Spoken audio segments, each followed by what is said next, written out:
ఆంధ్రప్రదేశ్ ప్రభుత్వం మరో ప్రతిష్టాత్మక కార్యక్రమానికి శ్రీకారం చుట్టబోతోంది. రాష్ట్రంలో పేదరిక నిర్మూలనే లక్ష్యంగా చేపట్టబోతున్న P4 విధానాన్ని ఉగాది పండుగ రోజున ప్రారంభించబోతోంది.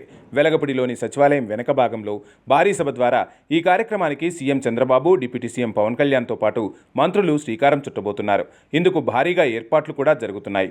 P4 విధానం ప్రారంభ సభకు రాష్ట్రంలోని ప్రతి నియోజకవర్గం నుంచి 50 మంది పేదలను ఆహ్వానిస్తున్నారు. దాదాపు 1000 మంది సమక్షంలో ఈ కార్యక్రమాన్ని మొదలు పెట్టబోతున్నారు. 2029 నాటికి ఆంధ్రప్రదేశ్లో పేదరికం నిర్మూలించాలి అనేదే సంకల్పంగా సర్కార్ ముందుకెళ్తోంది. ఇందులో భాగంగా ప్రభుత్వ, ప్రైవేట్, ప్రజల భాగస్వామ్యంతో ఏపీలో పేదరిక నిర్మూలనే లక్ష్యంగా సీఎం చంద్రబాబు P4 విధానం అమలు చేయాలని నిర్ణయించారు.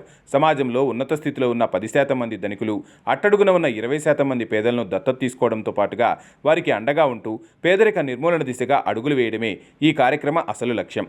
రాష్ట్ర వ్యాప్తంగా 40 లక్షల కుటుంబాలకు అండగా నిలిచేలా ఈ కార్యక్రమానికి రూపకల్పన చేశారు సీఎం చంద్రబాబు.